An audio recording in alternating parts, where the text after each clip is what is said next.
Simple, complex, compound এগুলোর shortcut কখনো শুনেছি? যদিও শুনে থাকি, সেখানেও দেখবো অনেকগুলো রুলস শেখানো হয়েছে। এভাবে শিখলে তো আমাদের কিছুই মনে থাকে না। এত এত রুলস, একটা গাইড উল্টালে কি পরিমাণ যে রুলস দেখা যায়, একটা গ্রামার বই উল্টালে এতগুলো কি মনে রাখা আসলে সম্ভব? আবার প্রত্যেকটার সাথে মানে ব্যতিক্রম ধর্মী কিছু থাকে, আমি যেভাবে চিন্তা করি ঠিক তার উল্টাটা হয়ে যায়। তো আজকের ভিডিওতে আমরা খুব সহজে একদম শর্টকাট কিছু সিস্টেম শিখব, যেগুলোর মাধ্যমে কোনো রুলস শেখা ছাড়াই আমি সিম্পল কমপ্লেক্স কম্পাউন্ডগুলো রূপান্তর করতে পারবো। এটা একদম চরম সত্যি কথা। এই ভিডিওটা হয়তো আমার স্টুডেন্ট ছাড়াও অনেক সিনিয়র, অনেক ভাই যে স্টুডেন্টদেরকে পড়ানোর জন্য দেখবেন, আমি জানি। আমি বলবো এভাবে যদি পড়ানো যায় স্টুডেন্টদেরকে, ওরা খুব সহজে এটা মনে রাখতে পারবে এবং খুব সহজে এটা অ্যাপ্লাই করে পরীক্ষায় ভালো মার্কস পেতে পারবে। আমি 10 মিনিটের একটা ভিডিওতে সবকিছু খাওয়াই দিতে পারবো না, কিন্তু আমি এমন কিছু পথ দেখাই দিতে পারবো যেগুলো অনুসরণ করে পড়লে, যেগুলো অনুসরণ করে আপনি বাসায় আরেকটু ভালো করে যদি পড়েন, বা স্টুডেন্টদেরকে বলবো তোমরা যারা একটু ভালো করে এই সিস্টেমে পড়ো, তাহলে দেখবা সিম্পল কমপ্লেক্স কম্পাউন্ড তোমার জন্য সিম্পলই লাগতেছে, আর কমপ্লেক্স লাগবে না। সিম্পলই লাগতেছে কিছু শর্ট বাংলা বোঝার মাধ্যমে, একদম ছোটখাটো কিছু বাংলা বোঝার মাধ্যমে। আমার কাছে একটা স্মার্ট বোর্ড নেই হয়তো, একটা হোয়াইট বোর্ড, একটা মার্কার নিয়ে আমি বলছি কথাগুলো, স্মার্টলি বলতেও পারছি না, একটা স্মার্ট বোর্ডও নেই। তবুও কথাগুলো কিন্তু খুবই গুরুত্বপূর্ণ হতে যাচ্ছে। এবং তুমি যদি, আমি সবকিছু এখানে লিখছি না, লিখলে ভিডিওটা অনেক বড় হয়ে যাবে। আমি যে কথাগুলো বলবো তুমি পারলে ওগুলো লিখে রাখো, নোট ডাউন করে রাখো, তোমার খুব কাজে আসবে। দেখো, শুরু করি। সিম্পল কমপ্লেক্স কম্পাউন্ডের মধ্যে সবসময় দুইটা কথা থাকবে। এই কথাটা মুখস্থ রাখো যে সিম্পল কমপ্লেক্স কম্পাউন্ডে সবসময় কয়টা কথা থাকবে? দুইটা কথা থাকবে। দুইটা কথার মধ্যে সিম্পল সেন্টেন্সে আমরা এই দুইটা কথাকে একটা কথার মাধ্যমে বলবো। কিভাবে বলবো না বলবো আমরা বোর্ডে দেখবো। সিম্পল সেন্টেন্সে দুইটা কথাকে একটা কথার মাধ্যমে বলবো। ওকে, আচ্ছা, এবার আসি আমাদের কমপ্লেক্স সেন্টেন্স। কমপ্লেক্স সেন্টেন্সে দুইটা কথাই থাকবে, একটা কথাকে আরেকটা কথার উপর নির্ভরশীল করে দিব। এই কথাগুলো লিখে রাখতে পারো। সিম্পল কমপ্লেক্স সেন্টেন্স কি করবো, দুইটা কথা থাকবে ঠিকই, কিন্তু দুইটা কথাকে একটা কথা আরেকটা কথার উপরে নির্ভরশীল করে দিব। এরপর আসবো কম্পাউন্ড সেন্টেন্স। কম্পাউন্ড সেন্টেন্স সবসময় স্বাধীনভাবে দুইটা সব কথা থাকবে, এই কথাও একটা, এই কথাটাও থাকবে, পরবর্তী কথাটাও থাকবে, কিন্তু তারা দুজনে স্বাধীন থাকবে, একজন আরেকজনের উপর নির্ভরশীল হবে না। যেমন কমপ্লেক্সে একটা একটার উপর নির্ভরশীল হতো। এবার আসলে এগুলো একটু ব্যাখ্যা করি।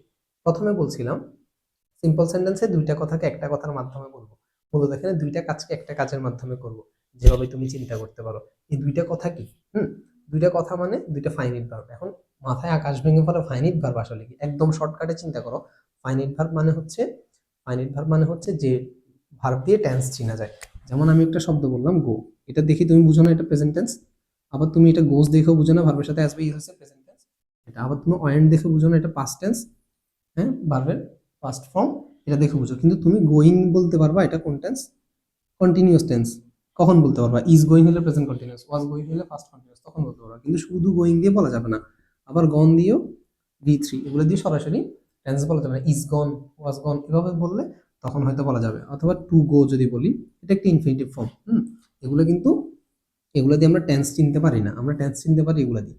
তার মানে যে ভার্বগুলো দিয়ে, ভার্বের প্রেজেন্ট ফর্ম, বেস ফর্ম, আরেকটা হচ্ছে কি ভার্বের ফার্স্ট ফর্ম, এগুলো দিয়ে আমরা টেন্স চিনতে পারি। এগুলো হচ্ছে আমাদের ফাইনিট ভার্ব। তাহলে যখন একটা সিম্পল সেন্টেন্স করবো, আমি কি বললাম? দুইটা কথাকে একটা কথার মাধ্যমে বলবো। দুইটা কথাকে একটা কথার মাধ্যমে বলবো মানে কি জানো? একটা কথা মানেই ওই একটা, একটা ফাইনিট ভার্ব থাকলে সেটা একটা কথা, একটা ফাইনিট ভার্ব থাকলে একটা কথা। এখন দুইটা কথা থাকলে দুইটা কথায় দুইটা ফাইনিট ভার্ব থাকবে। সিম্পলি চিন্তা করো, দুইটা কথা, দুইটা কথা মানে এখানে এই কথায় একটা ফাইনিট ভার্ব, এই কথায় একটা ফাইনিট ভার্ব, ঠিক আছে? এখন আমি দুইটা কথাকে একটা কথার মাধ্যমে বানাবো মানে কি? ফাইনিট ভার্ব দুইটা থাকতে পারবে না, একটা থাকবে। এই দুইজনের মধ্যে যদি আমি একটাকে ফাইনিট ছাড়া এই নন ফাইনিটের মধ্যে নিয়ে চলে যাই, হ্যাঁ, মনে করো দুইজন, এটাকে আমি নন ফাইনিট বানিয়ে দিচ্ছি, তাহলে আমার কথা আছে কয়টা? একটা। এটাকে আমি নন ফাইনিট বানিয়ে দিচ্ছি, কথা আছে কয়টা? একটা। তখন অটোমেটিক আমার কথা হয়ে গেল একটা। দুইটা কথাই থাকলো, একটাকে নন ফাইনিট বানিয়ে দিচ্ছি, তখন কথা হয়ে গেল একটা। কিভাবে অ্যাপ্লাই করা আমি দেখবো, ঠিক আছে? এই কথাটা জাস্ট একটু ধারণা করো, মনের মধ্যে গেঁথে রাখো। হ্যাঁ, আমাদের পেইড ব্যাচের যে শীটটা আমরা প্রোভাইড করি, ওই শীটের মধ্যে আমার এই মুক্তি এখন যত কথা বের হচ্ছে, ওগুলো সুন্দর করে লেখা আছে, সাজানো আছে, এবং প্রত্যেকটা ক্লাস আছে, ডিপ ক্লাস, অনেক বড়, বিস্তারিত তোমরা শিখতে পারবা। বাট এই ভিডিওতে তোমরা সিস্টেমটা শিখো, কিভাবে তুমি বাসায় করবা। আচ্ছা, এরপরে সিম্পল সেন্টেন্স বললাম না, দুইটা কথাকে একটা ফাইনাল ভার্বের মাধ্যমে বলতে হবে। এবার আসো কমপ্লেক্স সেন্টেন্সের কথায়। কমপ্লেক্স সেন্টেন্স কি হবে জানো? দুইটা বাক্যকে একটা বাক্যের উপরে নির্ভরশীল করে দেবে। নির্ভরশীল কি দিয়ে করাবো? কিছু কনজাংশন ইউজ করবো। যেমন আমরা এই যে কানেক্টর করি না, কানেক্টরে যাই দেখি অ্যাজ, সিন্স, হোয়েন, ঠিক না, ইফ, এটা হচ্ছে যে শব্দগুলো আমরা বলি সো দ্যাট, এই শব্দগুলো দিয়ে একটাকে আরেকটার উপরে নির্ভর করে দেবো। একটাকে আরেকটার উপরে নির্ভরশীল করে দিলে কি হয়ে যাবে? কমপ্লেক্স সেন্টেন্স হয়ে যাবে। তো দুইটা কথা থাকবে না, এটা তো দুইটা কথা মানে কি দুইটা ফাইনাল ভার্ব, এখানেও ফাইনাল ভার্ব ঠিকই থাকবে, এখানেও ফাইনাল ভার্ব ঠিকই থাকবে, কিন্তু একটাকে আরেকটার উপরে কি করে দিব, নির্ভরশীল করে দিব।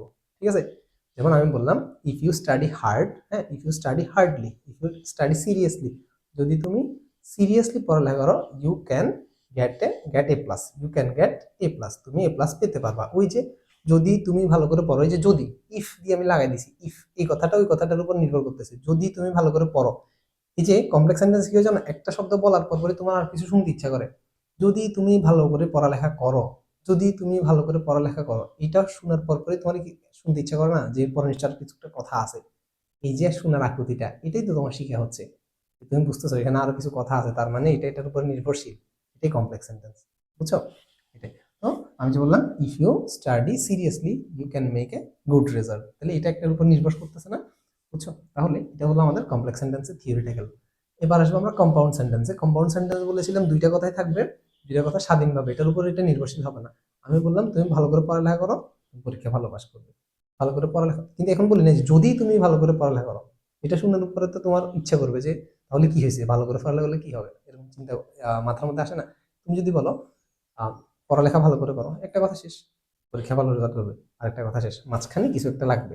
মাঝখানে আমরা কি ইউজ করবো জানো, অ্যান্ড, অর, লিখে রাখো, and, or, but, so, yet, therefore, এই টাইপসের শব্দগুলো।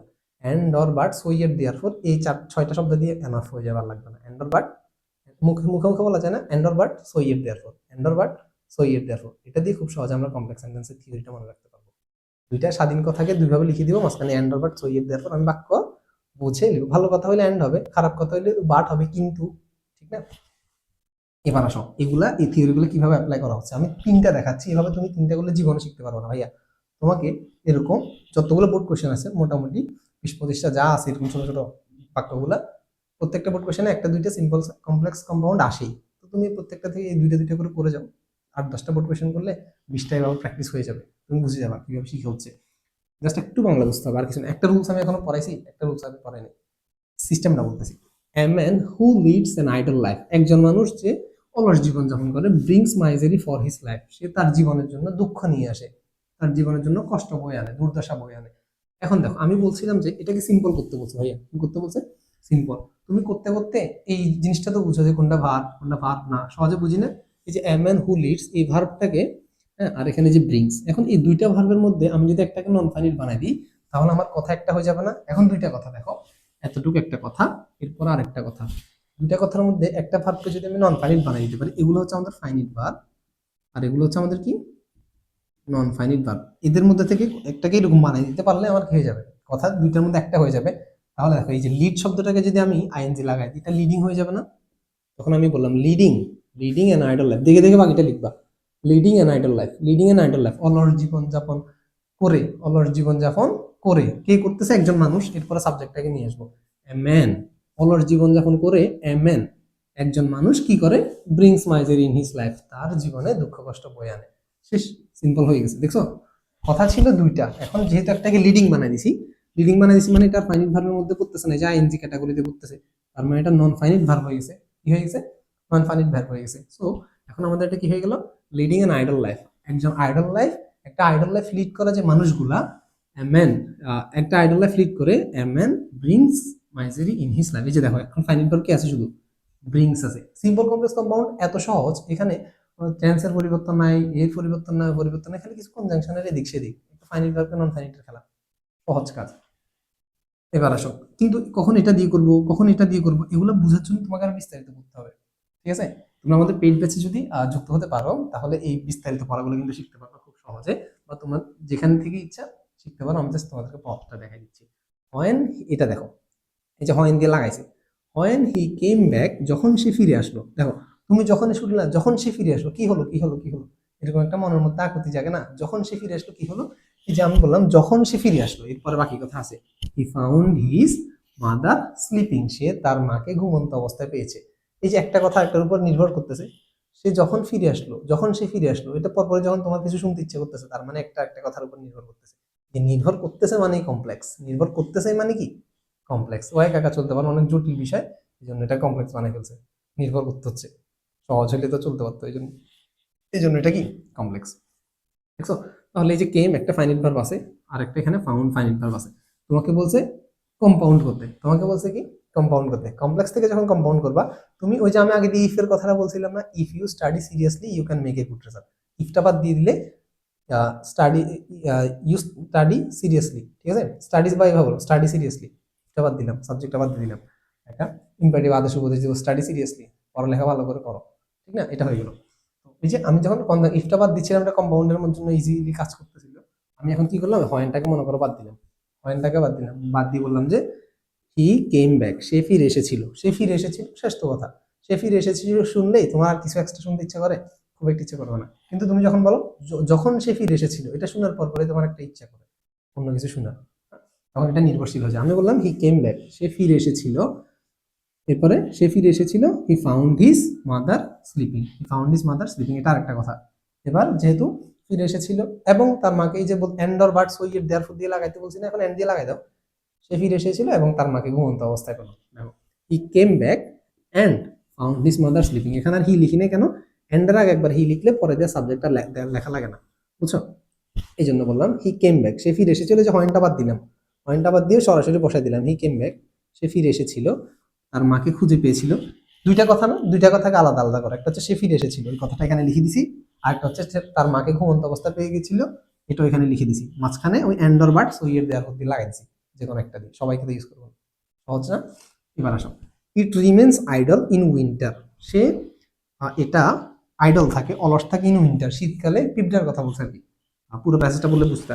ইট রিমেন্স আইডল ইন উইন্টার, এটা শীতকালে ঘুমন্ত অবস্থায়, এই অলস অবস্থায় থাকে, but works hard in spring, কিন্তু বসন্তকালে খুব কঠোর পরিশ্রম করে। কথা দুইটা, দুইটা কথা আবিষ্কার করো, একটা হচ্ছে শীতকালে অলস অলস পড়ে থাকে, আর একটা হচ্ছে works hard in spring, spring এ বা বসন্তকালে কঠোর পরিশ্রম করে। দুইটা কথাকে আলাদা করছি না, করতে বলছে কি কমপ্লেক্স। কমপ্লেক্স মানে কি, একটা কথাকে আরেকটা কথার উপরে নির্ভরশীল করাই দিবে।